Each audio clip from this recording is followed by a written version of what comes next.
Well, doubts-aloud listeners, we're back, and I keep saying that, and we are back, and we're continuing to come back with episode 9 and a very interesting next episode for you. And so we're going to find out about that straight away from Ed. Yes. What we're going to do is a couple of podcasts on episodes on doctrinal development in the Bible. And for this one, we have an interview which we really want to leave a lot of room for, because we feel our interviewee, Chris Date, has got a lot to say. So I'll just kind of begin with the observation that we all three tend to have, that we see ideas in the Bible develop slowly. It's not like God understands from the beginning what his doctrines are. And if we can assume that, Francis, in your capacity as a sort of philosophy graduate and everything, do you think that is philosophically significant as we assess the idea that Christianity might be true or not? Yes, I think it's one of those questions that you ask yourself, how would we expect this to work if Christianity were true? And from my perspective, one wouldn't expect this evolutive nature of doctrine. One would more expect that there would be things set out clearly from the beginning and a common understanding which would be retained throughout the history of Christianity, rather than this developing nature of things. Yeah, I get that. Yeah. So it's a kind of a what they call abductive approach. What's a better fit to the observation? Yes, absolutely. What does this seem more consistent with? Does it seem consistent with teaching given by an omniscient, all-powerful being, or does it seem more like something that grows from the ground up, with human beings feeling their way and adapting to changing circumstances and changing understandings of the world? Right. Now, Andrew, this is your area particularly in terms of what the Bible actually says. So, what for you are some of the big areas?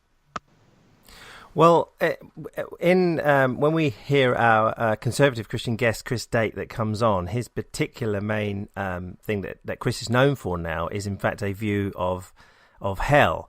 And he will expound that in our interview coming up. And this is particularly an area that I know an awful lot about, because it's something I've researched. I touched a little bit, I think, in our podcast with this, certainly on other podcasts as well. And it does go into the idea of say, how come hell, even in its popular sense or even in any sense, isn't really mentioned when a critical look at the Old Testament is looked at?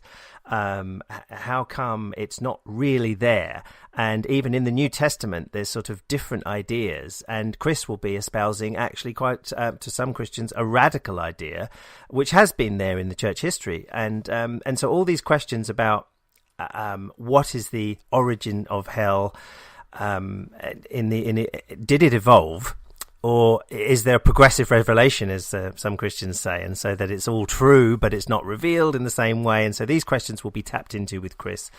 I was on Chris's own podcast called ReThinking Hell a couple of years back, talking about my journey on that subject. Even though coming from an agnostic place now, I still know a lot about the academic side of the history of hell. And so that's one area. But Ed, we will be probing Chris about some other areas. Do you want to mention that? Well, I know something for you, which I've never really kind of looked into, is how is it his name's change, or the whole kind of who he is? There's a sort of...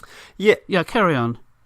Yeah, there's a critical. I'll mention this to Chris in the discussion, and he'll be well aware of this in the studies that he's done. But there is a sort of a critical, I hesitate to say consensus, but certainly a broad understanding that's not a shock to when people have looked at, say, the origins of God in the Old Testament. We're talking about Yahweh. There does seem to be, well, if you want to put it in lay language, some funny business going on.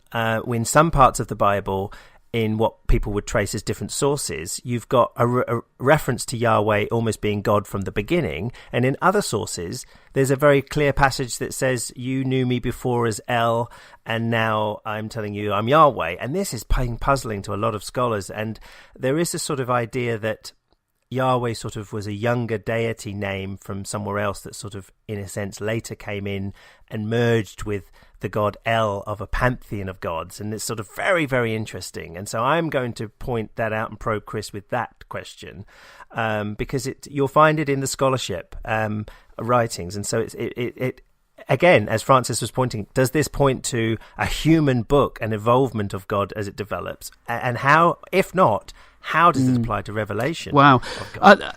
So yeah, I see it that you're talking about very early stuff, which is right in those different documents that even in the book of Genesis there's different ideas and they've all been squashed together.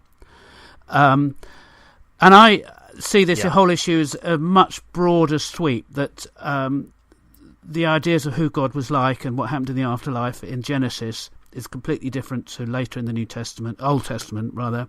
Then ideas developed in between the Testaments.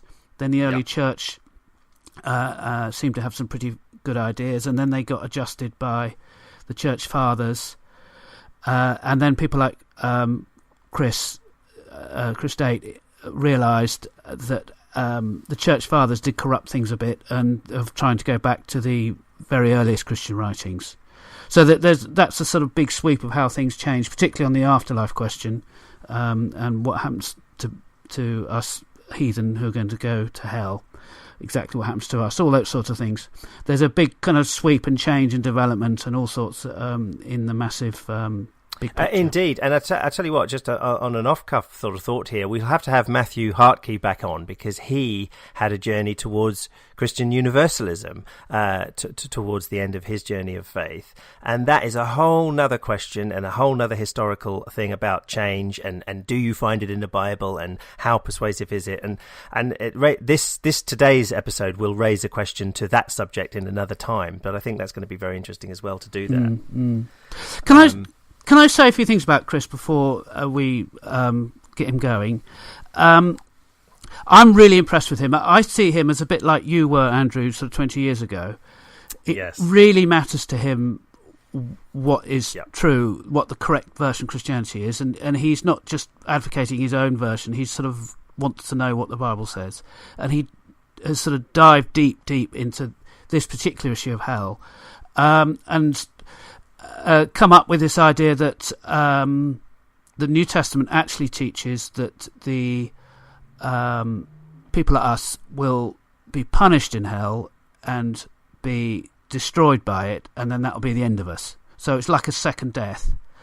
It's called annihilationism. Very biblical term there for it.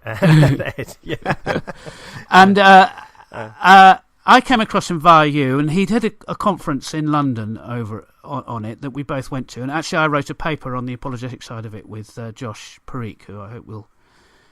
He convinced me in this conference and in the various podcasts he's done and that sort of thing that his view really is what the early church thought, and it was changed later. So I respect him both for his sort of honesty and the way he really wants to get to the truth within his worldview, certainly. And he's just a wonderful chap.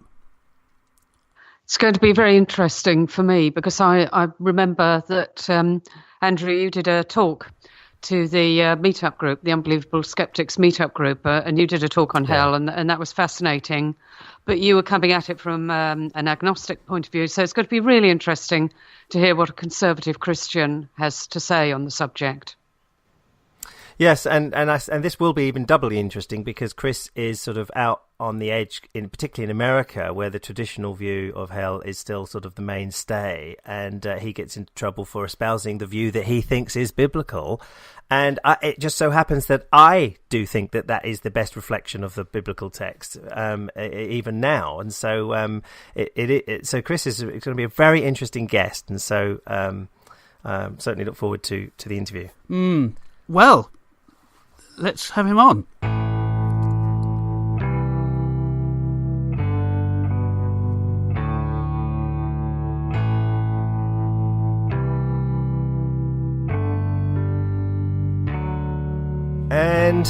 Welcome, Chris Date, to Doubts Aloud podcast. It's good to have you here.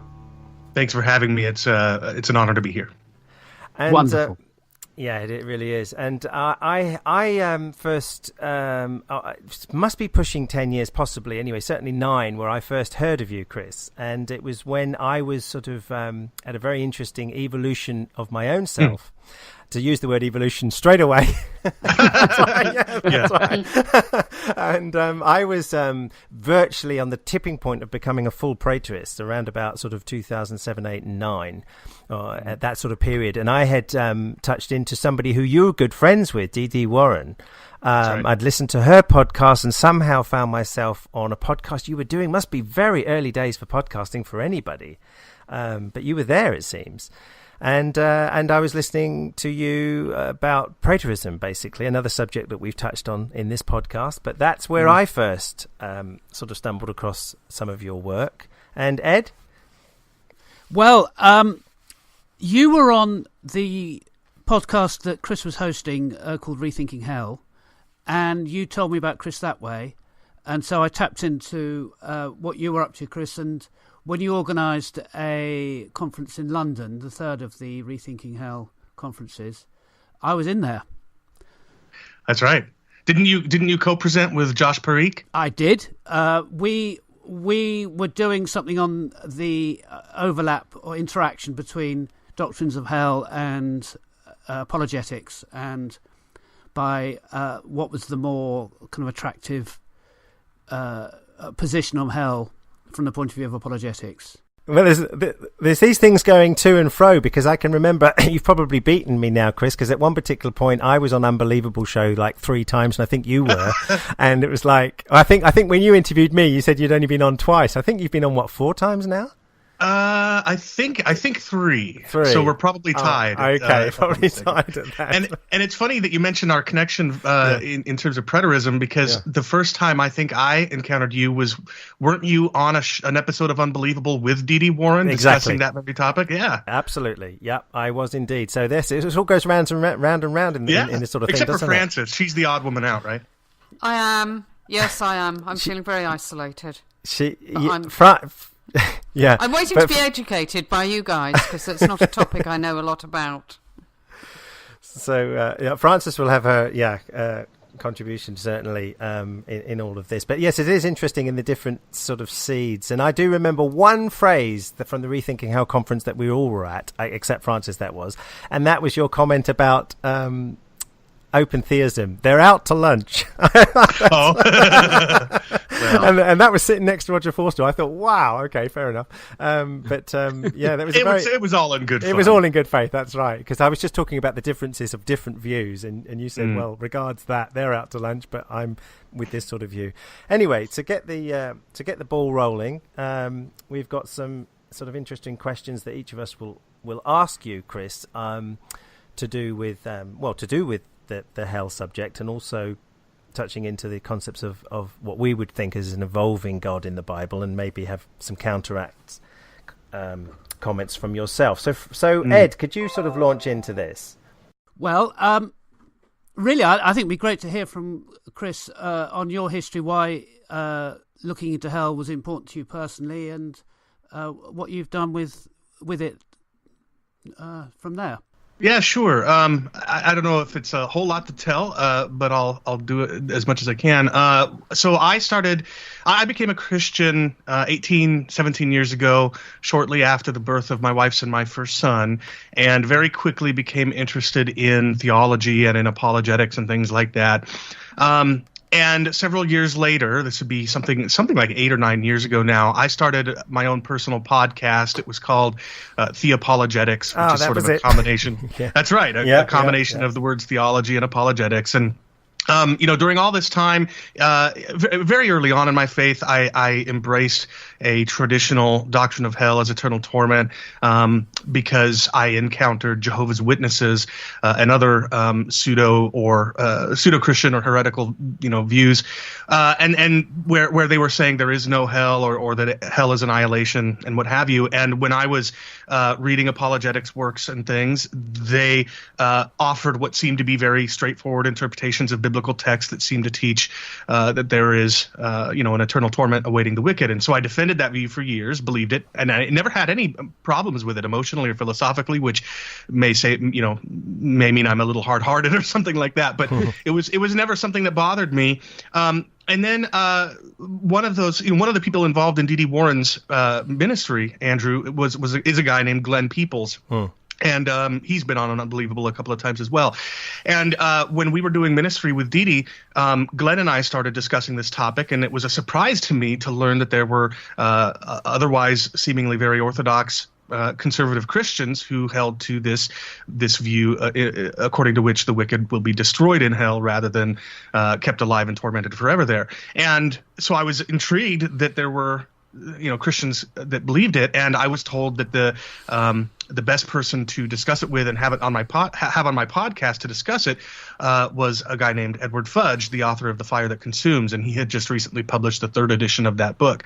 So I invited him to come on the show, firstly to discuss the Churches of Christ, because that was a topic I had recently broached on my podcast. And when we were done recording that, I invited him to come on for a second interview, this time to discuss conditional immortality or annihilationism. And as a result of preparing for and conducting that interview, I found myself on the fence. I was no longer convinced that eternal torment is what Scripture teaches, but I hadn't yet tipped over to the other side of the fence either. And so for the next several months, I conducted additional interviews, and I moderated debates and listened to all sorts of sermons and lectures and read books and things. And over the course of those several months, I just became increasingly convinced that the Bible very clearly does not teach the doctrine of eternal torment, but instead teaches conditional immortality or annihilation, and we'll get to what that is.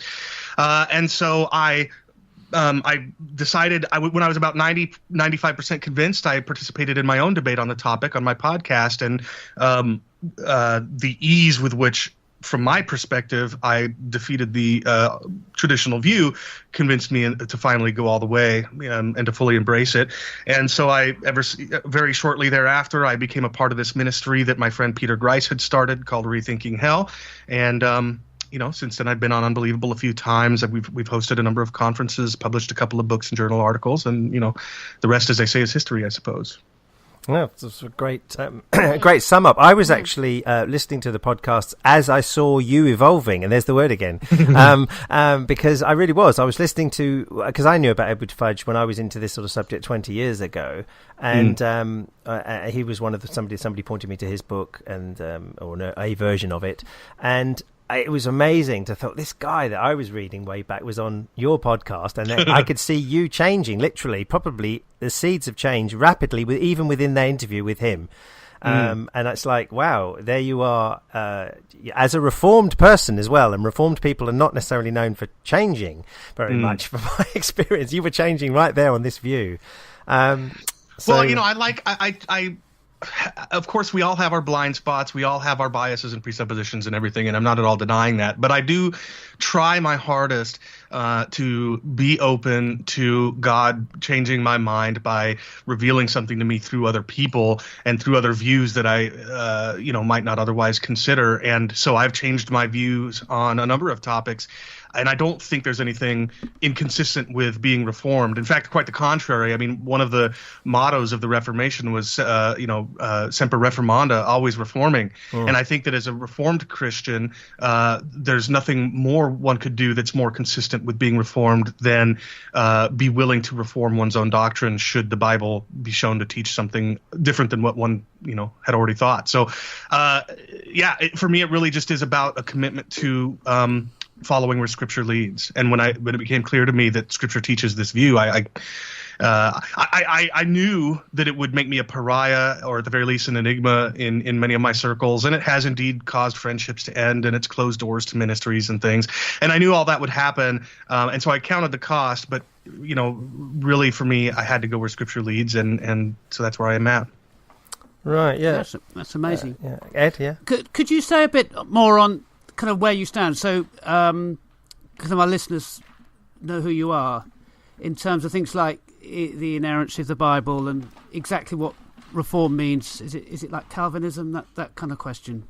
Yeah, okay. So Calvinism is a sort of a subset of Reformed theology, I suppose. Calvinism is, basically the view that God is sovereign over people's eternal destinies, and that he unconditionally elects those that he will bring to faith and save, and he sort of passes over, to use the language of some Reformed people, the non-elect. So as opposed to other views of free will, which one might call libertarian free will, according to which every human being has the ability to choose or to choose otherwise, which mean and that the decision to follow Christ is such a libertarian free will decision. In contrast to that, Calvinists believe that any person's choice to accept Christ was in fact preordained by God. Broader than that, in terms of Reformed theology more broadly, you've got things like penal substitutionary atonement, and there are other things as well. So Reformed theology is sort of a bigger category than Calvinism, although sometimes they are treated as synonymous. I am an inerrantist, I believe, but I'm not a literalist when it comes to certain texts, and that's an important distinction because take the Book of Revelation, for example. I think that an inerrantist should affirm, and it's very clear to me that this is the case, that the Book of Revelation ostensibly records a vision that a seer named John had, in which the future is foretold by means of bizarre, perplexing imagery. Being an inerrantist doesn't mean that you treat all this imagery as if John literally saw the future, as if it had been sent back in time on a Blu-ray disc or something like that. It's more like the statue that Nebuchadnezzar saw in his dream in the book of Daniel. It represents things in reality. So I am an inerrantist, but I do take genre and things like that into consideration when I interpret the scriptures. I'm also one of those wacky American young Earth creationists, which I'm sure will rub a lot of your listeners the wrong way. Although I'm not very firm on that. I mean, I'm open to having my mind changed there. I just don't see the evidence from the scientific world very compelling. So there's that. As you can already tell by now, I'm very conservative. There are a few areas in which my views probably depart from most conservatives, the topic of hell being one of them, and I know we'll get into what my view of hell is momentarily. But also, I do not believe that humans have immaterial souls that subsist consciously beyond death. I think human beings are physical creatures from whose brains the mind arises. And when the brain ceases to function at death, I think the person ceases to be conscious. So I'm what's called a non-reductive physicalist, or sometimes it's called Monist, isn't it? Yeah. Well, monism, it just means oneism, and idealists could be called monists as well. I'm specifically a physicalist monist, meaning I believe the one substance of which humans are made up is physical. So that sort of puts me outside of the mainstream conservative views. And then finally, I am hanging on to complementarianism by a thread. Complementarianism is the view that that men and women are designed to fill complementary but different roles, and so you've got men as the intended heads of households and of churches, and then women are designed to fulfill other roles. And for most of my Christian faith, I was pretty convinced of that view, but over the years, I've become increasingly convinced that the typical complementarian reading of proof texts are not nearly as clear cut as and convincing as I once thought. And so I'm really close to the fence between complementarianism and what's called egalitarianism, which is the view that men and women are equally designed and capable of fulfilling roles of leadership in the home and in the church. I really don't know over the course of the next several years where I'll land on that topic. So I suppose that's. Oh, and as we've already sort of mentioned, I'm what's sometimes called a partial preterist. Although some people know that I hate that phrase. I prefer just preterist. I think that full preterists are hyper preterists. But, right. But preterism just means that I believe most of biblical prophecy was fulfilled in and around the destruction of Jerusalem and the temple by the Romans in 70 A.D. It doesn't mean that I believe all biblical prophecy was fulfilled then. I think there remains some to be fulfilled, like the bodily resurrection of all the dead and Jesus' physical return and stuff like that. So I don't know. I've sort of gone all over the place. If you guys have any other questions about those things, I'd be happy to answer. No, that was wonderful. There is a couple of additions. Yeah, you carry on, Andrew. Yeah, your view on Israel for a Reformed person is significantly different. That's a good point. Yeah, and also I suppose you're quite out there if you, from my last conversation with you, your view on Matthew 25, including the sheep and the goats, being something that's either fulfilled in AD 70 or at least through history, is what N.T. Wright thinks and Gary DeMar and a few others, but it's quite out there in interpretation of that passage. So, just to be clear, I mean, in my defense, I wouldn't say that I have settled on that any one of those views that you just mentioned of Matthew 25 and the sheep and the goats. I am perfectly fine, at least at this point, with the traditional understanding that Matthew 25, 41 to 46 is something that will be fulfilled in our future. The thing is, Matthew 24 seems very clearly to me to be something that was fulfilled in the first century, and there doesn't seem to be a huge transition going into 25. And so I am open to that view of N.T. Wright's as a way of explaining how you could have no transition between 24 and 25, but without. But at the same time, I can't explain how eternal punishment in that phrase could be a reference to something that happened in the first century, and so that's why this separation between sheep and goats, it's plausibly seems to me a description of the historical sifting of historically over time God's people. I don't know. I can't even articulate it very well. You probably could. I was just realizing there would have been possibly tension between your view of hell and the preterist view there. And of course, from an agnostic or sort of critical view, it's like it all did mean the first century, but it didn't happen. And that's, from an agnostic point of view, it's kind of a built-in failure of the New Testament. But from accepting that it isn't that, I can understand. Sorry, can I chip in as a layperson? Yes. This isn't meaning a lot to me. Can you unpack these issues a little bit about the Matthew 24 and 25? I mean, the sheep and the goats, I recognise that. Of course, I recognise that reference.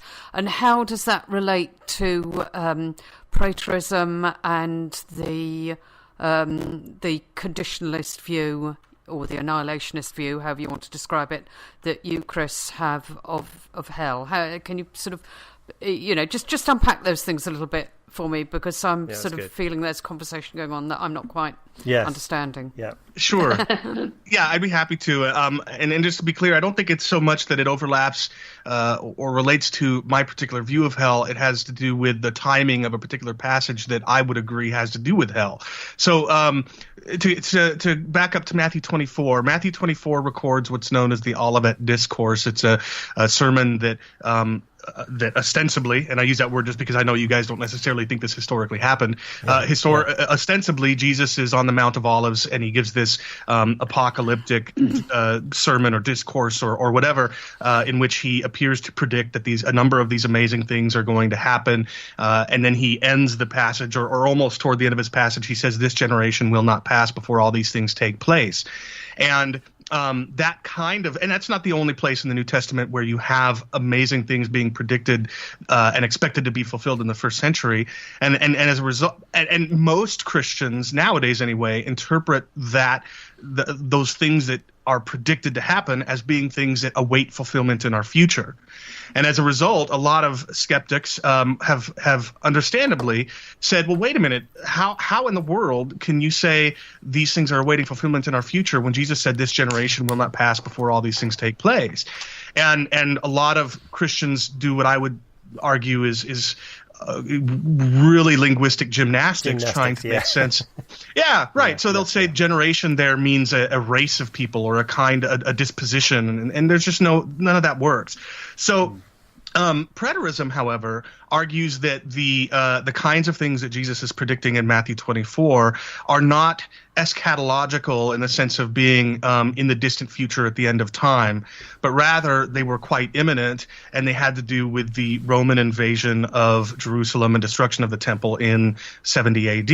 And so you've got, for example, Jesus saying, when you see this, the sign of the Son of Man in heaven, the lightning will flash from east to west. You've got all this really cosmic apocalyptic language language, and everywhere in the Old Testament where this kind of language is used, it has to do with judgment. It's not intended to be taken literally. It's not as if there are places where God is described as coming on the clouds in the Old Testament, and nobody takes that to mean that God is sort of riding a chariot on the clouds coming down to the earth. It's judgment language, meaning that God is going to come in judgment upon a particular nation or city or whatever. And sure enough, it was within the lifetime of the generation alive at Jesus' time that witnessed the destruction of Jerusalem and the temple. And in fact, Eusebius, if I'm not mistaken, a church historian from the 4th or 5th century, he records that there were Christians who, so without getting in too much of the weeds of the history here, the Roman armies had surrounded Jerusalem or the temple for a while. They were there for, I think, several months, and then they briefly and temporarily left and came back, and it's when they came back that they finally destroyed the temple. And during that brief respite, when the Roman armies had left, Eusebius says that many Christians who had understood Jesus' prophecies as being fulfilled right then and there fled to the wilderness. I don't remember the name of the town. Is it Pella? Yeah, Pella. Yeah, so he records that they fled to Pella and survived, and meanwhile, something like 2.5 million Jews were killed in Jerusalem, and the temple was torn brick from brick. So contrary to skeptics who think that the New Testament records a whole bunch of failed prophecies of Jesus' imminent return, I think that Matthew 24 and several other passages in the New Testament are remarkable evidence of the truth and of Jesus' prophecies. They're just misunderstood by many Christians and skeptics nowadays. And now going to the topic of hell. Yeah, please. That's what I was hoping we get to. Because you did say eternal punishment in the Matthew 25 reference with the sheep and the goats. And for the people in our culture, that instantly flicks us to think you're talking about being kind of fried forever, conscious forever, in pain forever. But there's also the timing of it as well, Chris, as far as your view is concerned. With this passage, I'm hoping we can get away from the timing and more just generally what, right. Yeah, okay, what hell means. Fair enough. We've got such a lot to cover. Yeah.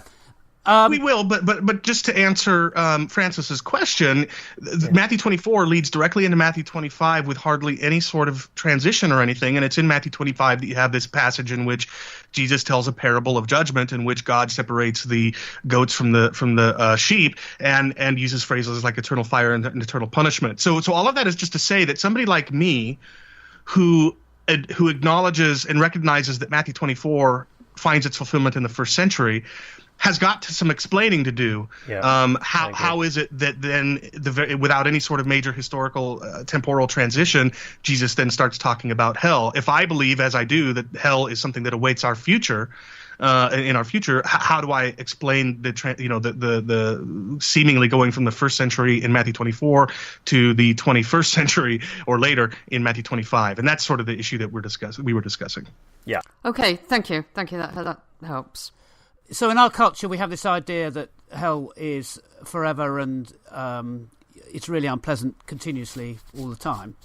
And yet that isn't really what the New Testament authors had in mind. So could you just sort of briefly explain to us why the traditional view has got it so wrong? Sure, at least why I think they do, sure. I have always found that it's helpful to it's helpful to contrast my view with the traditional one in order to better understand it. And the reason that this is important is because the way that you just sort of cashed it out is only part of the traditional view. It's not merely, according to the traditional view, that that unbelievers will be experiencing some sort of torment forever in hell. It's that they will be doing so in resurrected, immortal bodies capable of living forever. So all Christians, genuine Christians, maybe that's a topic of another discussion. All genuine Christians believe that the dead are going to one day rise from their graves, bodily, physically, both saved and unsaved. And the question is, what happens to the unsaved at that point? The traditional view says that both the saved and the lost, when they are raised from the dead, their bodies will be transformed so that formerly mortal, they will now be immortal and able to live forever. And the question is, where will they live? And the righteous will go on to live with God in the new heavens and new earth, and the bodily raised, resurrected, immortal, living forever, unsaved will live who knows where. Nobody really knows. Some dark, gloomy corner of the cosmos or something like that, suffering forever in both body and soul. So that's the traditional view, and that's important because I think it's very clear from literally both from cover to cover in Scripture that immortality and living forever is a gift that God is only going to give those who place their faith in Jesus Christ and are forgiven of their sins thereby. And so when the saved and the lost are raised from the dead bodily to face judgment, the saved, covered by the blood of the Lamb, as it were, will go into eternal life with God, but the lost will not be made immortal like the saved will. They will still be mortal and capable of dying, and their judgment will in fact be to die. And they will literally die a second time and forever, and they'll never experience anything ever again. So that's really so. From my view, anyway, the major difference between the traditional view and this doctrine which I'm describing, which goes by the phrase conditional immortality or annihilationism, the main difference is not torment forever versus ceasing to exist. The main difference is living forever versus dying forever. I don't know if that does that explain. I think that's great. What would be good is if you talk us through a verse that even skeptics probably would have heard of, John 3:16. That would be a good way of cashing it out. Yeah, so John 3:16, it's like the most famous verse in the Bible, and in it, I don't think these are the words of Jesus. I think they're the words of John. But either way, it says, "For God so loved the world that he gave his only Son, that whoever believes in him should not perish, but have eternal life." And the conditionalist, a person like me who believes in conditional immortality, we can take this very straightforwardly. God sent his Son so that anybody who believes in him would not perish, which means to die, but instead have eternal life. And if there were any question as to what perish there means, in the immediately preceding two verses, Jesus compares himself, or John compares Jesus, to Moses, who is recorded in the Old Testament as having this bronze, I think it was, serpent, this staff shaped like a serpent or something, and people who were bitten by venomous snakes and were in danger of dying from snake bite, they would be saved by means of this serpent. And that's what Jesus or John is talking about in John 3:14 and 15. And then he says in verse 15, he says, or sorry, in verses 14 and 15, he says, "As Moses lifted up the serpent in the wilderness, so must the Son of Man be lifted up, that whoever believes in him may have eternal life." And then he says, "For God so loved the world that he gave his only Son, that whoever believes in him should not perish but have eternal life." So he goes from talking about something that literally saved people's lives and says that I too literally save people's lives. And a conditionalist can take that very straightforwardly and plainly, but the traditionalist, I think, has to really twist what the meaning of perish there is to mean something like be ruined, or be dying forever without ever dying, kind of thing. And I just don't think any of that works. It's interesting, Chris. It's quite well laid out. As you know from me being on your podcast, this was a big subject of research for me for many years. And if there's one subject that I know about, and I sort of tentatively claim to know a bit more of other subjects, but if there's one, it's this one.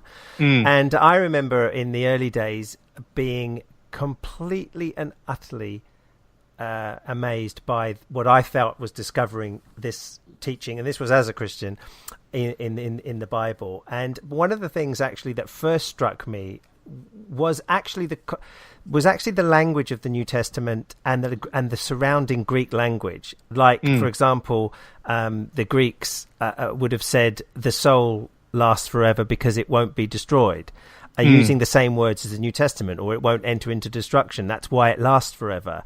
And it really struck me, oh my goodness, the language of extinction for the Greeks when talking about the human being is the language of or destruction or making an end of the human being is the language that's used throughout the New Testament. So it was really like if the New Testament taught eternal torment, it would be using the exact opposite language that the Greeks used to convey their understanding of eternity, i.e. the soul is imperishable, but in the Bible it says you'll perish. The soul is immortal, but in the Bible you mort, you die. Right. So I thought, this is strange. How could the history have gone so wrong? And my view was, of course, that it took on Greek philosophy and mixed it up with the Bible so that you could have an imperishable soul that does perish.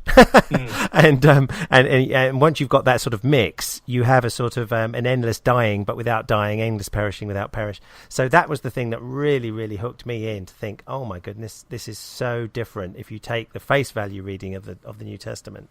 So I can completely relate to that, and I will add that for me, the thing that tipped me or that convinced me most of this view was that even those passages that are historically cited in support of the doctrine of eternal torment prove upon closer examination to teach conditional immortality. And so take, for example, this is the simplest example. There are others where it would take more time to unpack, but take, for example, Mark 9, where Jesus says this thing about their worm shall not die and their fire shall not be quenched. We hear that, and we've sort of been trained by culture and by church, if we're Christians, to hear that as meaning a fire that will never go out, the worm will never die, and what that means is that the people will live forever in that fire, forever being consumed by those worms, or as Calvin, I think, interpreted it, they are the worm that doesn't die. But Jesus is not inventing this language on his own. He's virtually quoting verbatim Isaiah 66:24, which is a scene in which explicitly the dead bodies of God's slain enemies are strewn about and are smoldering and rotting, and the worms that are consuming those corpses won't die, and the fire that is burning those corpses won't be quenched. And the language of not quenching is language, or not being quenched. It means it's incapable of being extinguished. And if you imagine firefighters trying to put out a fire, if they're incapable of extinguishing the fire, it doesn't mean the fire burns forever. It means the fire completely burns up. And that's the language of the unquenchable fire there. And then as far as the worm, it's very similar language that you'll find in Jeremiah 7:33, in which the valley of the sons of Hinnom is going to one day be called the valley of slaughter, and the dead bodies of God's enemies will be left unburied because there won't be room to bury them, and the scavenging beasts and birds won't be able to be frightened away from eating those corpses. Well, what does it mean if you can't frighten the vultures and things away from the corpses that they're feeding upon? Well, they completely eat it up. So this is just one example of several in which the traditional view's favorite proof texts actually prove upon closer examination to teach this view, and that was what was most convincing for me. So, Francis, do you have any sort of questions around from much more of an outsider than Ed and I, because we've been coming from inside all of this, at these kind of ideas? What do you make? I'm really just processing it. I don't know if I have questions specific to that. Well, actually, there is. I will ask one question, although this comes from, as I say, a complete layperson's point of view. I haven't done anything like the research into it that I think the three of you have probably done. But isn't there some reference to eternal gnashing of teeth somewhere, or have I got that wrong? Put me right on that.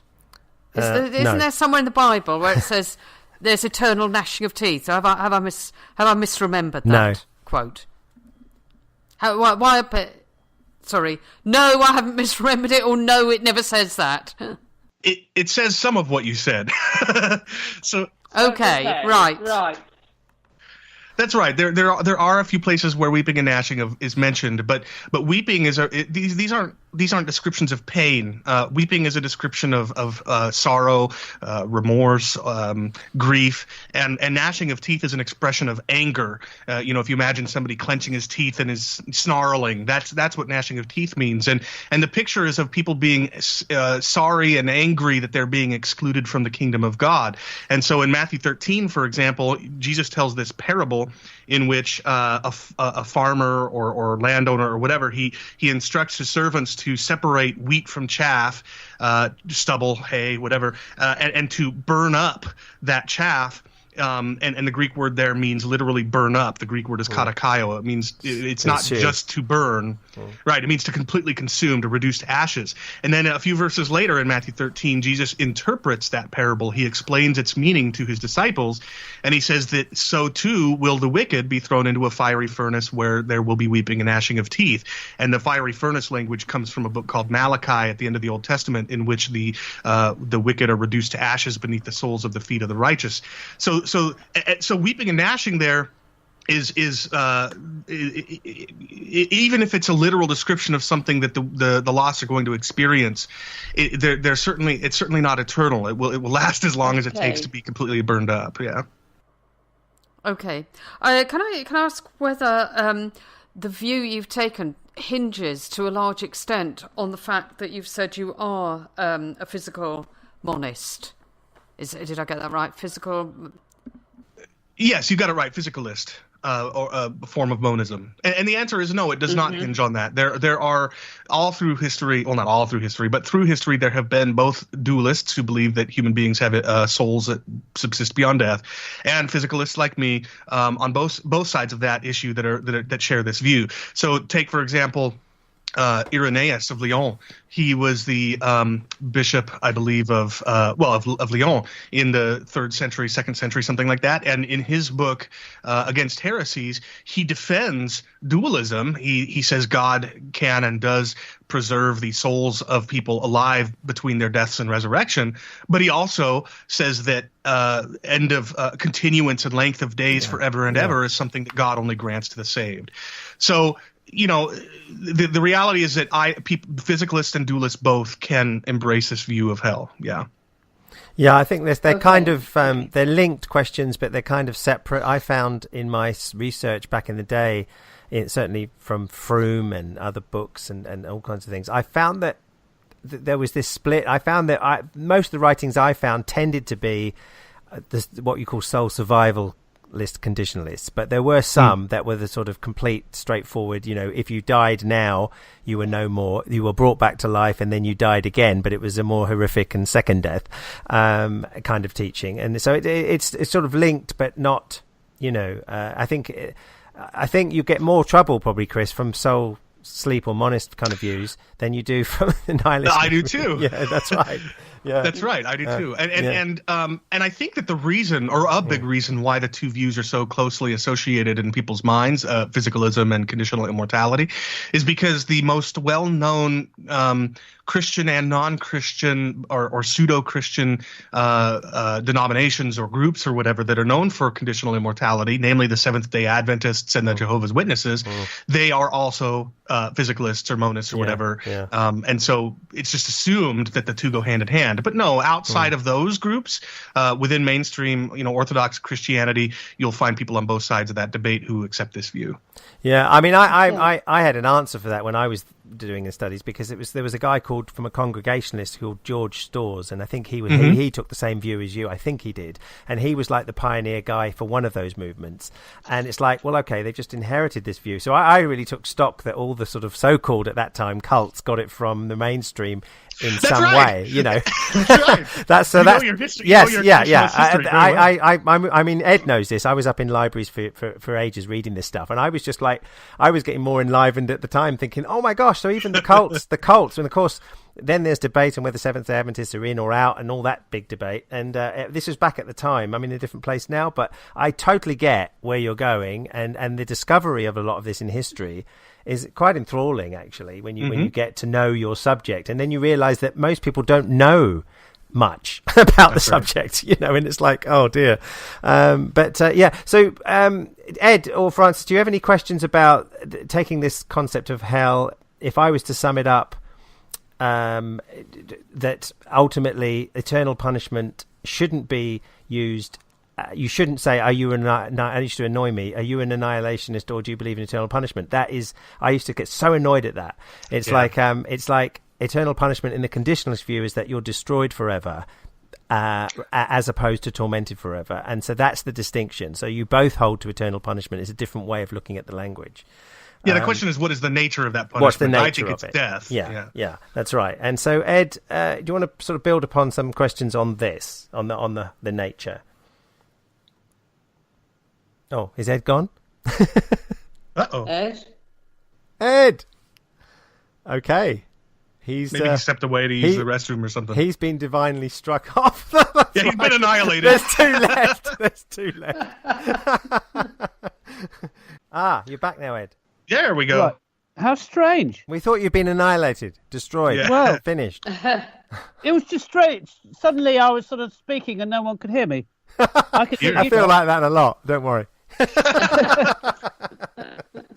I think this is actually quite ironic and fun, because Chris really does believe he's talking about our destiny, Andrew's, mine, Francis' destiny. And are we going to be tortured forever, or is it going to be a kind of unpleasant on the way out?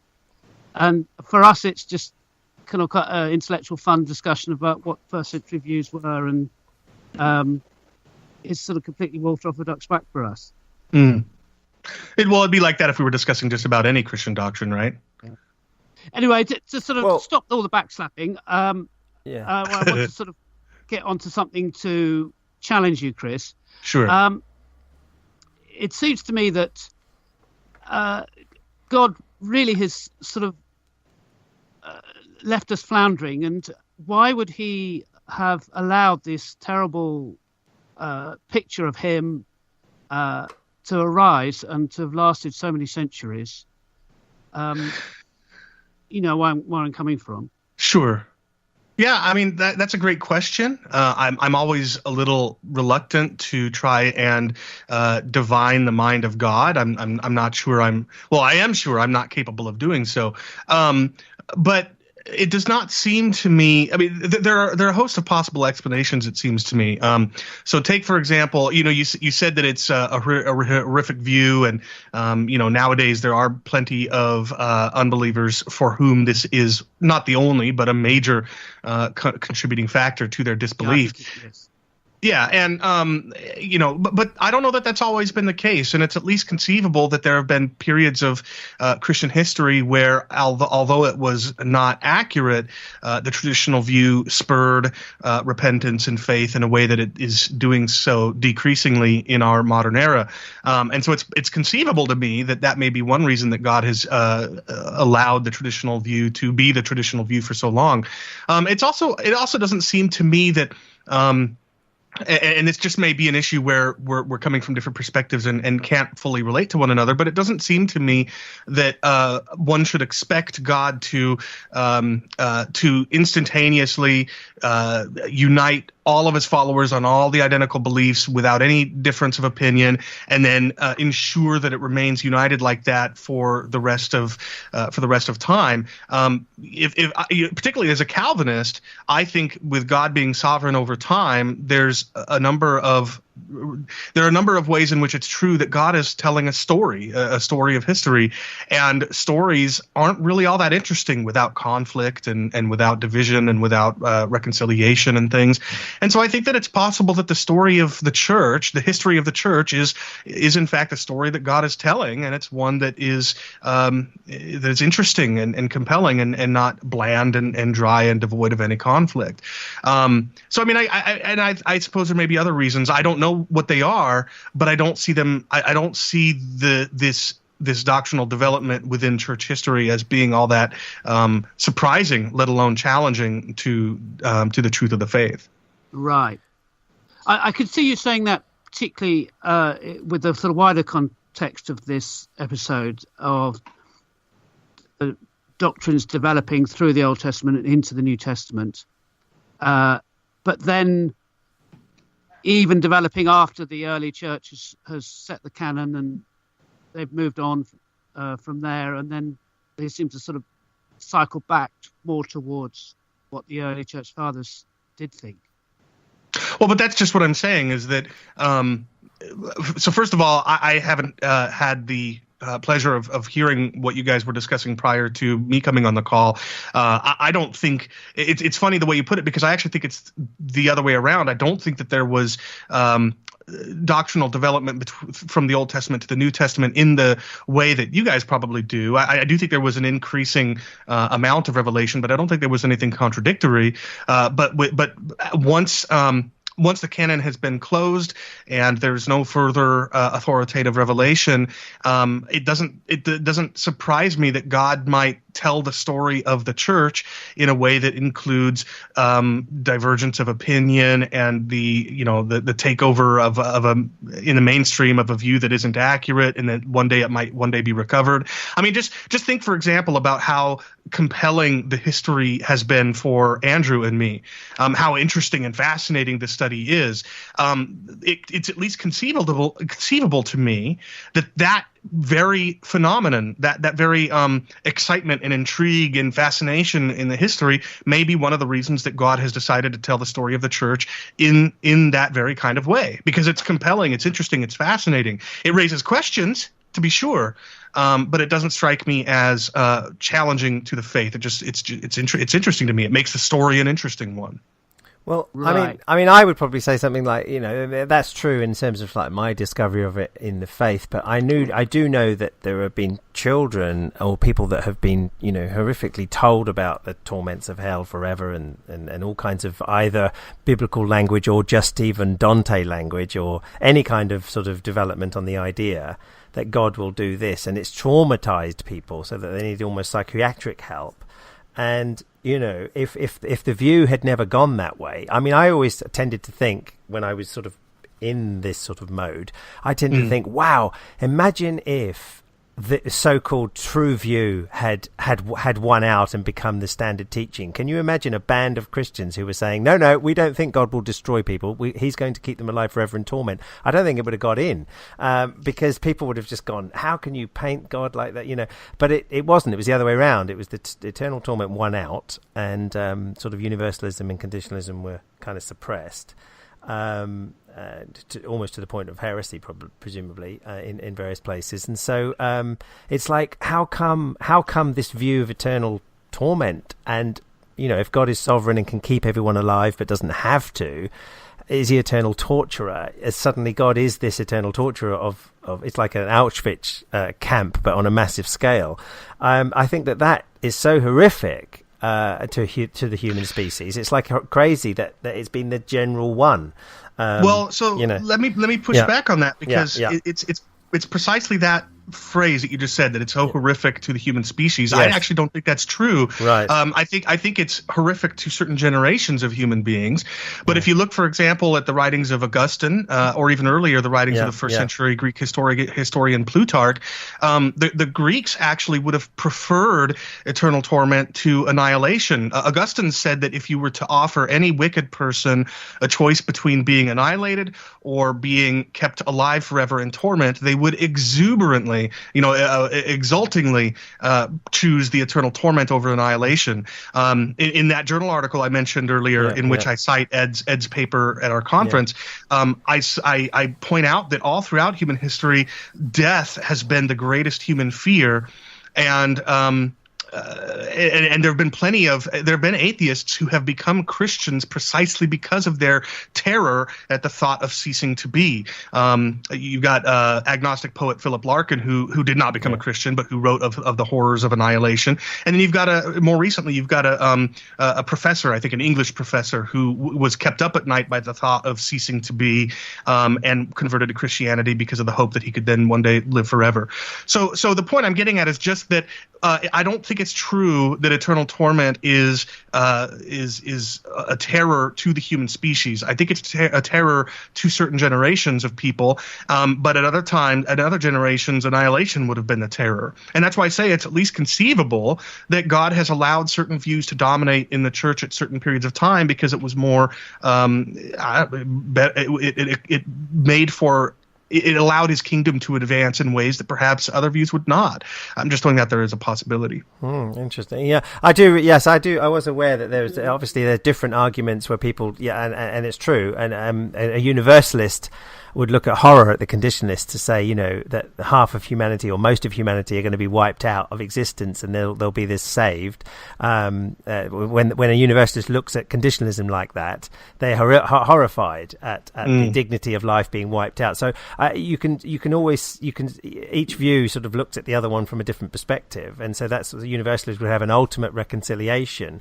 I always seen it more in the if you saw like if you saw an animal run over in the road and it's sort of half dead but squealing and suffering, you tend to, as a human being, want to rescue and heal, or at least put it out of its misery, rather than just go ahead and just stretch that thing for as long as possible. That's generally not the human thing. So in that particular sense, the sort of death or the restoration are the objectives, rather than a prolonging, and we tend to think of people who do prolong that situation as more like something's wrong with them massively. I mean, Francis, you probably have to comment on that sort of thing. Yes, I perhaps it is a comparatively recent thing, but I would say that the number of people who are willing to go off to Dignitas is an indication that there comes a level of suffering where people are just desperate for a release. I suppose I found it kind of surprising for someone to suggest that human nature could have been so fundamentally different at any time that anyone would have preferred torture to the end of life. I think Chris was more referring to the concept of life, weren't you? Whatever the condition. No. Yeah. I mean, you look at the language of Plutarch and Augustine. We're talking 1st and 5th centuries. They're very explicit in using annihilation language. They say that people would much prefer the eternal torment of hell than to annihilation. And I'll grant you, Francis, for many of us today, that seems unfathomable. But that's what I'm saying is that it is that we find most terrifying is a subjective thing, and it's not static through time. It changes.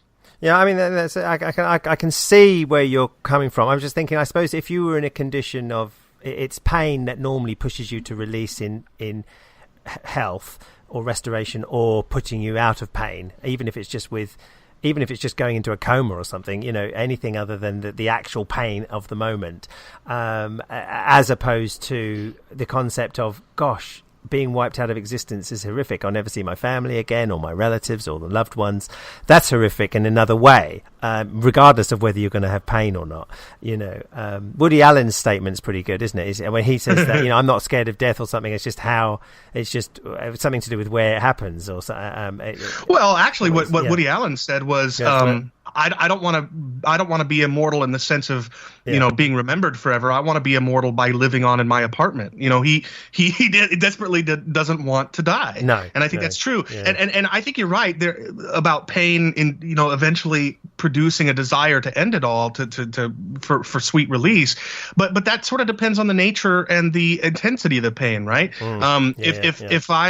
If I'm in isolation, if I were exiled and experiencing lonesomeness, but were permitted to keep on living, that, it seems to me, would be far preferable to being capitally punished, right? And in fact, you have in the Mosaic law in the Old Testament, you have the permission that criminals can flee to cities where they can go on living instead of being capitally punished. So it really does. It depends upon the nature and the intensity of the pain. And while there have been many traditionalists throughout church history that have talked about the pain of hell as very intense and involving literal fire melting off people's flesh and regenerate. Although you do have that, you also have streams, particularly nowadays, in which hell is conceived more in terms of separation and isolation and mental anguish, one that may not produce a desire to end it all. And in fact, I once debated a traditionalist named J.P. Holding, I think, who says that hell is like being at a bar and only having access to warm, stale beer. Right. Now, that sounds ridiculous. I'm not saying there's any merit to that. But what I am saying is that when you conceive of hell as that kind of unpleasantness, you might imagine why ceasing to be would be more terrifying. Yeah. I suppose the language of the Bible is much more sort of fire. Clark Pinnock sort of drove into that kind of view and said, look, that's the C.S. Lewis kind of view is kind of just not the Bible language. It's more destruction, perishing fire. To me, I saw it as I saw hell. I never focused so much on the extinction state. I just saw it as I more focused that it was an event at the end of the age that people went through. But the conclusion was that there were, as Ed said, horrific way out. It's not a way you want to go out either. And so that I saw it more like that. And I know that the conditionalists are split on this, aren't they? I mean, you and who's that guy that's written part one of your book, Stackhouse? You kind of tend to focus on different points in this, don't you? And I get it because I saw that in the different writings anyway. You know, he sees punishment as more what happens before you actually go into non-existence, and you see punishment or focus more on the state of extinction. The ensuing death is more the and it is both, and he would say both, but he seems to focus more on the suffering prior. Well, let me ask you guys a question, just out of genuine curiosity.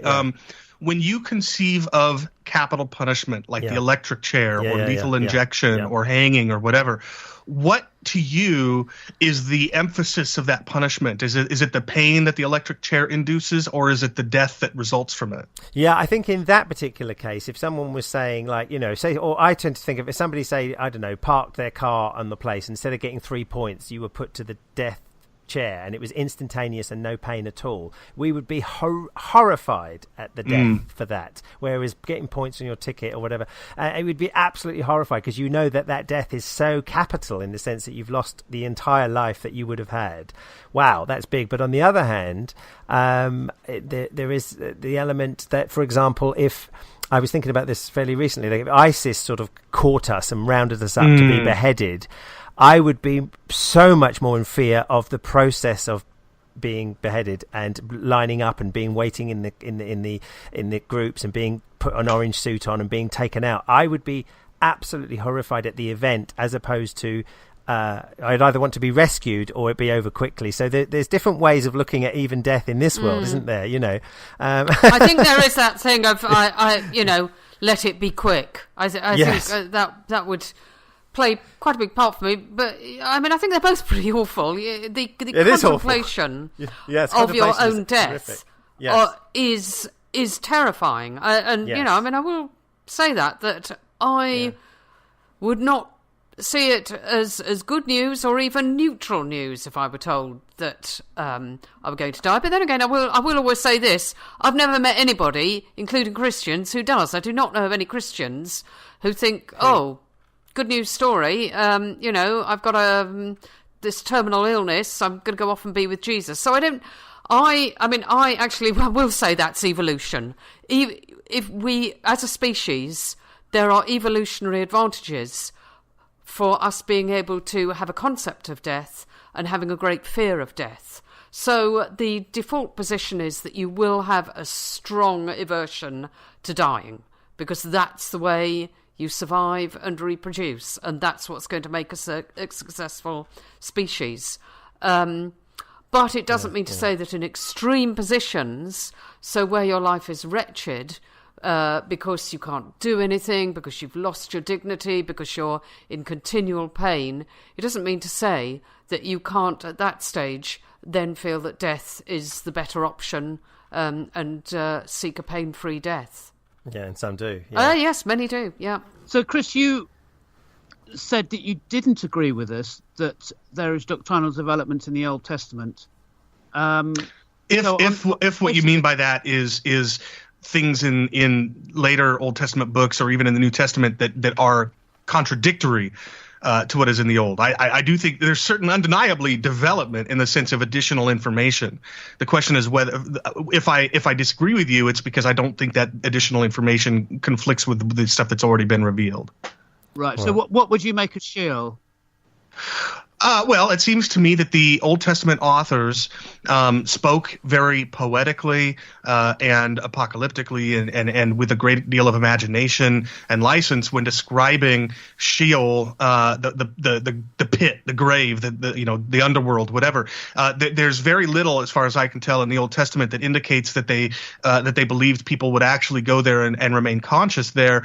Quite the contrary, the language that they use that most sounds like that kind of thing is very obviously poetic license. You've got the kings, even the trees will come up out of Sheol to welcome you to the underworld or whatever. This is not intended to be taken literally, at least not from my perspective. And so in the Old Testament, it seems to me very clear that you've got a view that everybody's destined for the grave. The book of Ecclesiastes is particularly striking in this regard.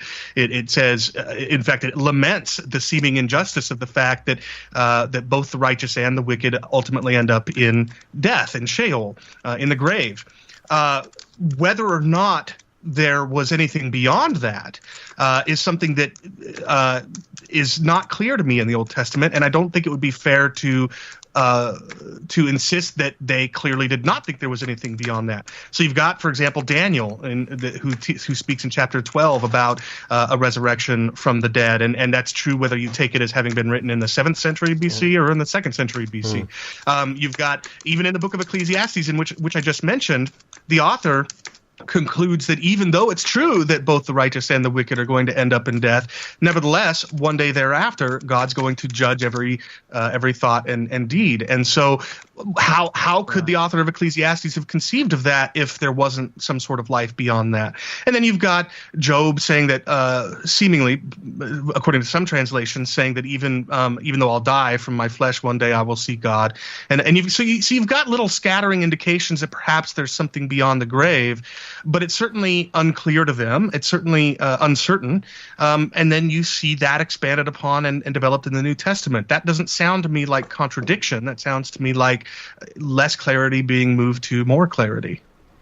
I suppose what we're up against here is a difference, I suppose, in the stories that, say, scholarship is telling, and which are opposed on all fours. Because, for example, in standard scholarship that I've read, that seems to be pretty mainstream, and no doubt you'll touch into that in the studies that you're doing.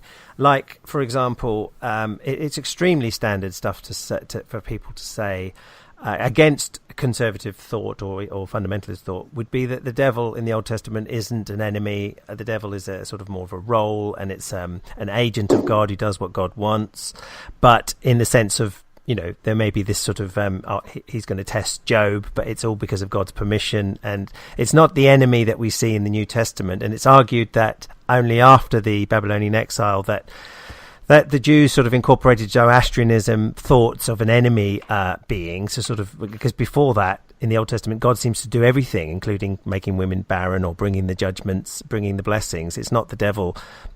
Like Pentecostals would say today, the devil does all the sickness and death and dying and stuff, and that God does all the opposite. And that distinction in critical scholarship is quite standard fare to say that we get a different picture in between the the Testaments and then in the New Testament itself. And then there's just to go on, the other one is which you must have tapped into, because I believe your study was on the gods in Psalms, I think, in one of them. The standard sort of critical view is that Yahweh was a tribal deity in which he was the son of El, and El was had the pantheon of gods, and Yahweh was one of them, who then rose to become the top dog and then merged into El later in the Old Testament. And that's kind of a common view. I mean, it's not like I'm not making this up. Oh, I know you're not. Yeah, and you would have presumably come across that in some of your studies. So are people just making this up ultimately, and then just not seeing the truth, or is there evidence for some people to say this? Well, so part of the answer to that question, I think, is what is one's presuppositions going into a study of this. I am convinced that none of us, no matter how open-minded and how objective we think we are, and I think this is true of me as much as I think it's true of you three, we have presuppositions when we go to the text. So if we think that the Bible is the product purely of human thought and not equally of divine thought, then you would naturally expect for there to be contradictory changes over time. And so when you come to the kinds of phenomena that you're describing, you think, oh, well, of course, this is exactly what I would expect. And I don't challenge that at all, although I do think there's a remarkable consistency throughout the thousands of years over which the Bible was written. There's a consistency that I think it defies all other religions. I mean, just there's a remarkable amount of development in, say, the writings of Joseph Smith in one person's lifetime. Contradictory ones, from a Trinitarian God to a infinite number of gods. And you've got development even in the Quran in Islam. So I think there's a remarkable consistency there. But yes, I grant you, if you go into the study with the presupposition that these are purely human works, you're going to assume when you come to these things that you're seeing the kind of development that you're talking about. But if you come into this study with the presupposition that it's equally divine in origin and not merely human in origin, then you're going to be inclined to look for ways in understanding the differences that don't involve contradiction. And so I think that plays a factor in this. But putting that factor aside, take the two examples that you just mentioned. The devil. I don't actually see a marked difference between the way that the devil is portrayed in the Old and New Testaments. Even in the New Testament, God appears to be the one who is sovereign over even the devil and even over human suffering. Paul describes a thorn in his flesh that God gave him. The sufferings of God are described as discipline. Sorry, the sufferings of human beings are described as discipline from God, meant to produce endurance and things like this. It seems to me that both in Old and New Testaments, Satan is some sort of an angelic, albeit fallen being who is under God's sovereign rule and does only what it is that God permits him, indeed, in my view as a Calvinist, ordains him to do. And I don't see that changing in the Old or New Testaments.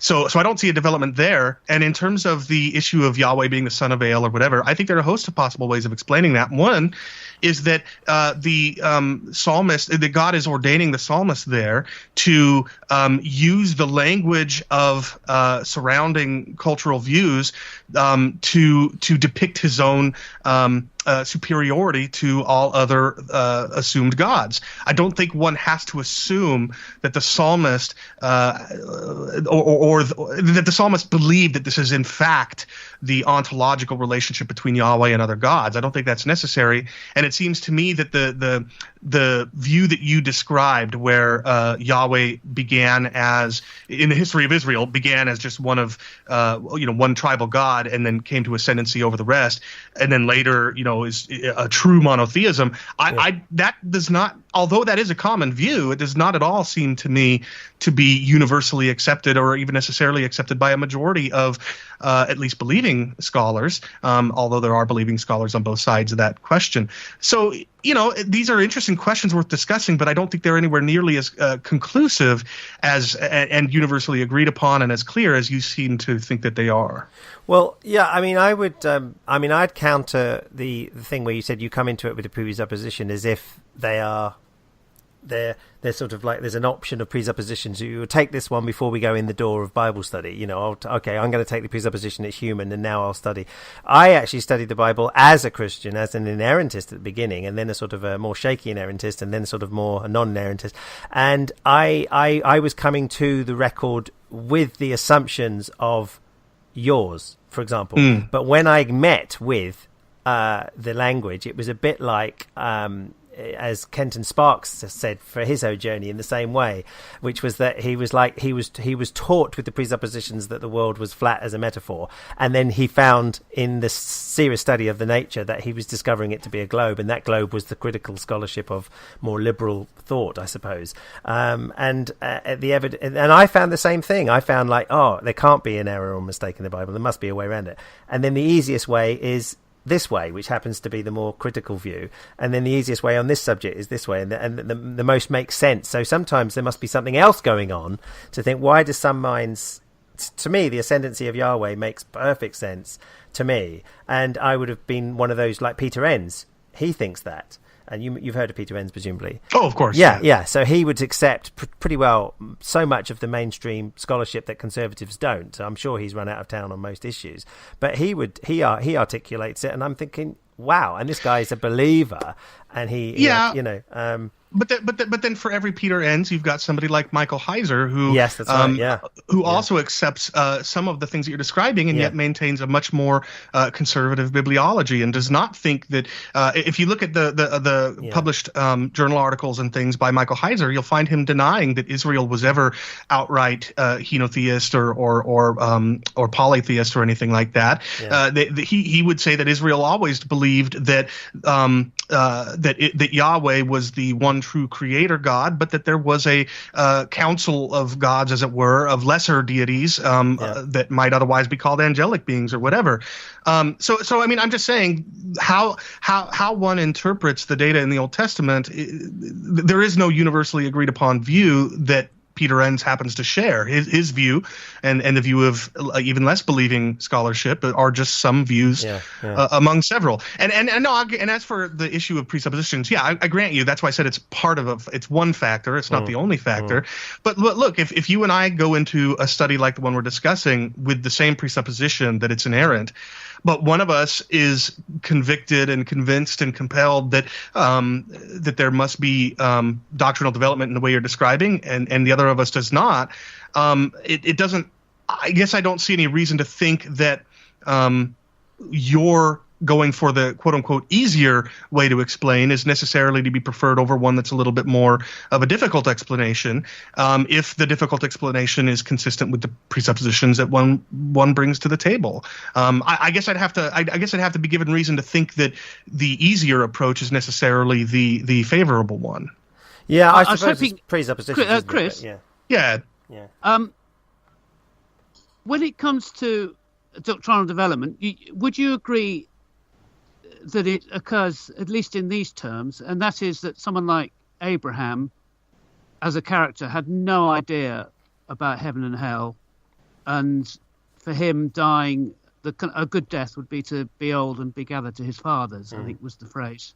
And that's the best outcome that could be done in his mind.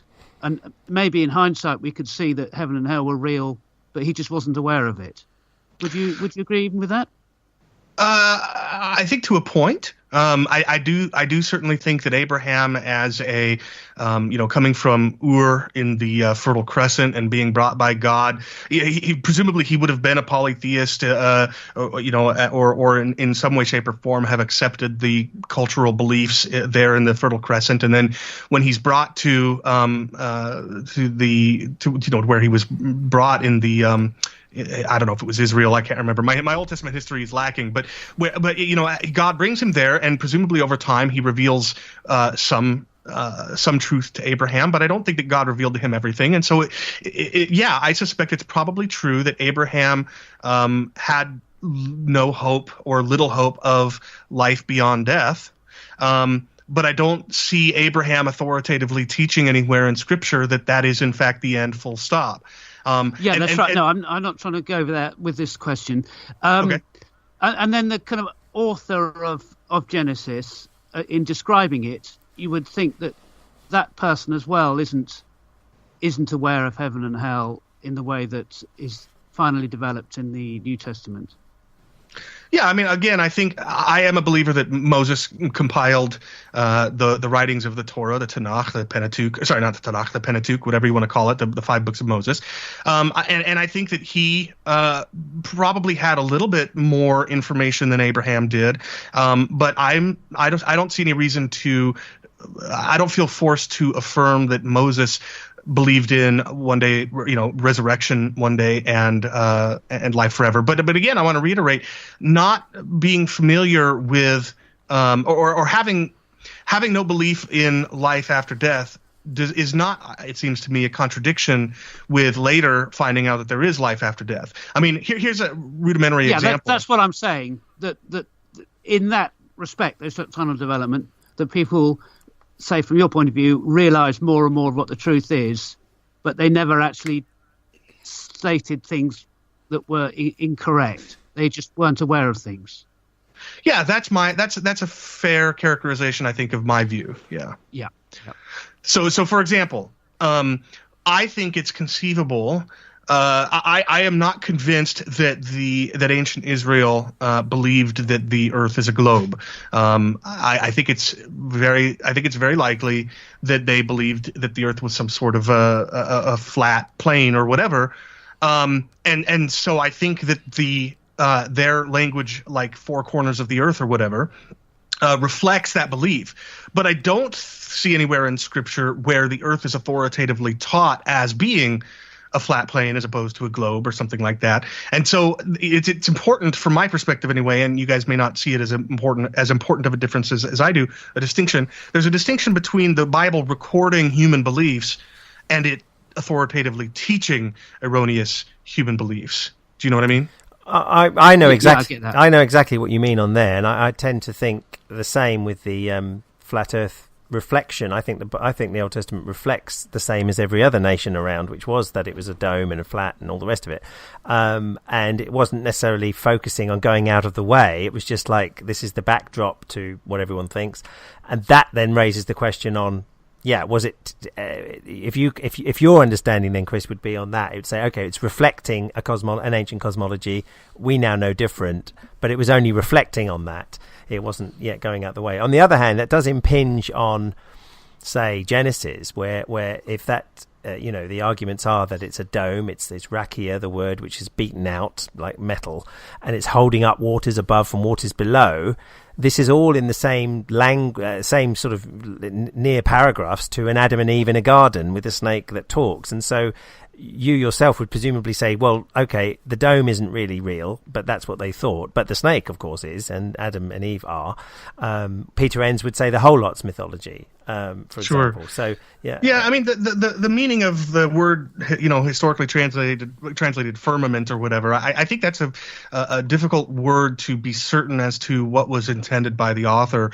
Was it a reference to just sort of the dome we see over our head, that is the sky? I think that's conceivable. Is it possible, as some, and of course you guys will think this is laughable, and that's fine, but is it possible that some creation scientists who have argued that there was some sort of a tap of water, vapor? Yeah. Right, yeah, exactly. Yeah. I think there's at least some plausibility to that, although I'll admit that I'm skeptical. So, I mean, for me, the issue of the dome is a bit of an open question, particularly if the language of Genesis 1 through 3 is more of a more of a poetic, or parabolic thing rather than an actual description of what historically happened. Because, mind you, I'm not a young Earth creationist primarily because of Genesis 1 through 3. I'm a young Earth creationist for other biblical texts and for what I understand to be scientific reasons. So I guess I'm just saying I think the dome issue and stuff like that, I think there's a lot of room for interpretation there, and I don't see the Bible clearly teaching something that has been demonstrated to be scientifically false, which is, I know, something we're going to disagree on. Yeah. I suppose the question that I would ask then is that I think that what would be good to know from you, from like your presuppositions, what would change? What could change a presupposition? Because you've sort of spoken about them as if they're sort of givens that you sort of take off and then we go into the Bible or into the faith. What about? I've never seen it like that. I've seen that my presuppositions were challenged by just looking, and so what would have to happen for a presupposition to actually go, oh my gosh, I've been on the wrong presupposition here. What would have to what sort of evidence would be needed? Because it's almost as if you could say you could go anywhere with a presupposition and just make everything fit that presupposition. Although you may not think you're doing that. It's almost as if the presuppositions are making you go for even more complex views as long as the presupposition's in place. But I think what would challenge that? I think what would challenge it would be the reasons why I come into this question with those presuppositions, the reasons why I think those presuppositions are valid. So, for example, whether you for me, one big reason is the issue of preterism. So take, for example, the book of Daniel, whether this was written by Daniel in the 7th or 6th century BC, or whether it was pseudonymously attributed to Daniel but written 400 years later. Yeah. Right. Either way, Daniel lays out in chapter 9, I think it is, this timeline of 70 weeks, beginning with the decree to rebuild the temple, and within And then he talks about how at a particular point in time in the middle of the 70th the 70th week or whatever, the 70th period of 7 years, the prince comes and makes a covenant, a pact with his people, et cetera, et cetera. You've got this language that, as a preterist, I take to be a reference to the coming of Jesus and his being betrayed by his own people and so forth. And it's remarkable to me just how perfectly the timeline there matches up. And I've come across no believing or unbelieving scholar who thinks that the Jesus stories in the Gospels were crafted by people who recognized the time frame that Daniel laid out in chapter 9. And so you've got, to me, again, no one disputes that Daniel was written prior to Christ. I mean, that's obvious. And yet you've got what appears to me to be a remarkably perfect timing of when the Messiah would come on the scene. And then you've got passages like the Olivet Discourse. I mean, scholars date, most of the Gospels to after 70 AD. I think I don't. I think they were all written prior to 70 AD. But at the very least, I think there's a great degree of evidence that Luke precedes 70 AD, or maybe even Mark. I think it's Mark is believed to be the oldest one. That it was written prior to 70 AD, and Mark, just like Matthew and Luke, records Jesus' prediction that the temple would be destroyed in the lifetime of his generation. And sure enough, that happened. And this is remarkable, I think, because no Jewish believer in that time frame would have believed that the very temple of God, where his Shekinah glory dwells, which was so brilliant and so shining that people from miles away would see the sun shining off of it and be almost blinded by its light. No one would think that the very house of God would be destroyed by invading armies, and yet here Jesus said that it would happen, and he said it would happen within the lifetime of his contemporaries, and it did with remarkable accuracy. So what I see, again, here's the point I'm getting at. I know I'm rambling. What I see are reasons for thinking that there's a legitimate divine source of revelation in some of these books, and it's those same books that tell me that God has spoken throughout it. And so in order for me to begin to be more willing to accept explanations for some of the things we've been talking about that are inconsistent with inerrancy, I would have to be given reason for thinking that these foundational reasons for my presupposition of inerrancy are invalid. So if you could give me any compelling reason for thinking that passage I'm talking about in Daniel wasn't fulfilled at the time of Jesus and could not possibly have been fulfilled at any other time in history, or if you could show me compelling reason to think that the Olivet Discourse in Mark as well as in Luke and Matthew were written into those accounts after the destruction of the temple in 70 AD, those are the kinds of things that I think would begin to shake the foundation for my presupposition of inerrancy. I mean, that, Ed or Francis. Francis, you still there? Yes, I'm still there. Actually, funny enough, in these areas, it's those very areas that cracked my inspiration of the Bible, which is ironic, which is to do with certainly Daniel and all of that in certain ways that I discovered certainly from my background that and reading into it that there were so many different views of the 70 years. I became very suspicious that people were trying to find anything to start from so they could get to Jesus, and then particularly dispensationalists who then have this accuracy to almost the hour of Jesus on the cross, and then they insert this sort of open-ended gap before the last 7 years kicks in, which to me was just what's the point of having an accurate thing down to Jesus and then just, oh, by the way, we insert here an open-ended thousands of years because that was one thing. I agree with you. Dispensationalists make a mockery of that passage. I agree with you. Well, exactly. But I don't think a preterist does. But then, I just found that the critical view that takes it down to an Onias anointed priest area was just as valid a point, and that actually I thought Daniel seems to be reaching into the Greek era, not the Roman era, and I found that it makes more sense that it was just a failure, particularly when the angel tells Daniel to reconfigure the 70 years because it was going on beyond that, and now makes it 70 years. And I thought, this is a bit fishy. And I noticed that in books outside the Bible, they did that sort of thing as well. They reconfigured. Tom Stark does this in his book, Human Faces of God. He points out how the weaknesses in inerrancy on Daniel very, very powerfully, I think. And that I've yet to see the challenges that you're describing, right. And I'm not familiar with the reconfiguring of the 70s. Yeah. That you're describing. Well, read Tom Stark on that, but he was just like summing up something I'd already come to on that. But even down to Mark and the Gospels, I found that.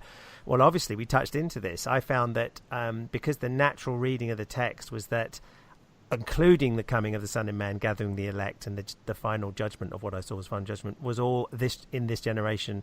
It was included, and I thought there we've got the biggest testimony of a failure going in the most natural reading. But see, that's just it. Yeah. I don't see that evidence. No, you don't. For me, no. Take for example Revelation. You've got the resurrection of the dead and things like that following this period of time that John describes as 1,000 years, and this is pictorial, imagery, and 1,000 is just a placeholder for a very long period of time.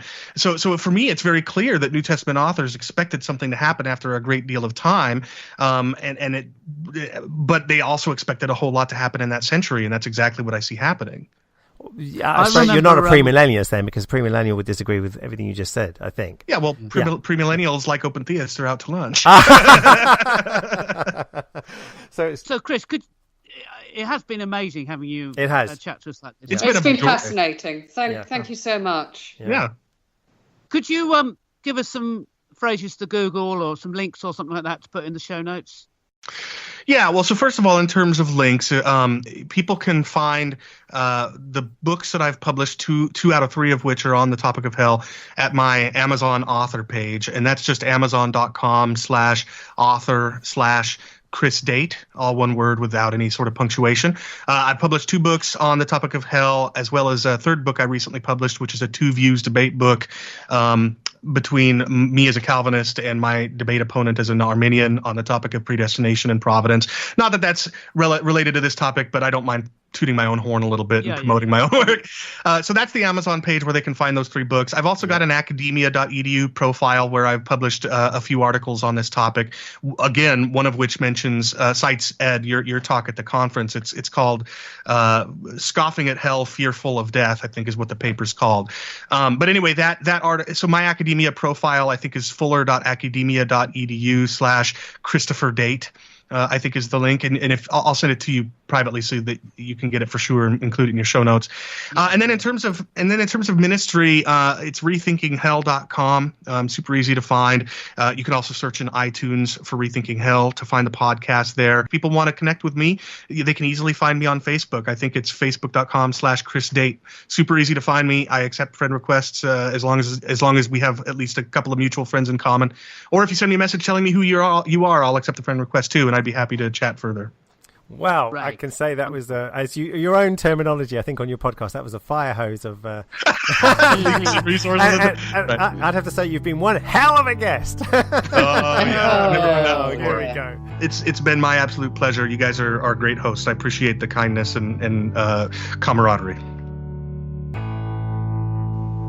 Wow, well, that was tremendous. Isn't he great? What did you make of it, Andrew? I just thought that was a really, really, really interesting and quite enjoyable interview. I think that it needs to be recognised that Chris is with his own admission, quite a conservative Christian, a conservative of conservatives in many ways, saying that he's an inerrantist, a young earth creationist, and it has an interesting web of views, as I pointed out, with his view on Israel and being a Calvinist. I mean, he really does. What I like about Chris in that sense is that he's not afraid to go where the normal boxes of theology tend to put people. And that I thought was great. And I also felt that you can see that there's a difference between, say, what Chris would say as a Christian and, say, what our first guest, John Nelson, would say as a Christian, particularly when it comes to something like Adam and Eve and creationism and various views of the Bible. So I just felt that it was just really great to have him and probe him on some of these sort of, I would say, quite conservative views of Christianity, and I think he answered well as one could do, in fact. And so, what about you two? I was really interested by the surprising amount of areas where I agree with him. So, for instance, he is a physical monist. And so am I. He thinks that people are are physical beings, and I think that people are physical beings and that minds are emergent properties which couldn't exist without our physical bodies. He is a compatibilist. That's someone who believes both in determinism and free will, just not libertarian free will. And I'm also a compatibilist. So, really very, very interesting for me. Wow, interesting points. Yeah. Great. Absolutely. Well, I think we are quite tight on time, and we've got the next episode to sort of pick over some of these things. So shall we just leave it there? Yes, I think so. I hope everyone has really liked this interview, and that you should stay with us. And the next episode will be really recapping some of the subjects touched into here. It's been exciting for me to do, and I certainly look forward to coming back, returning, second coming, next episode. So that's goodbye from your host, Andrew. And it's goodbye from me, Francis. And goodbye from me, Ed.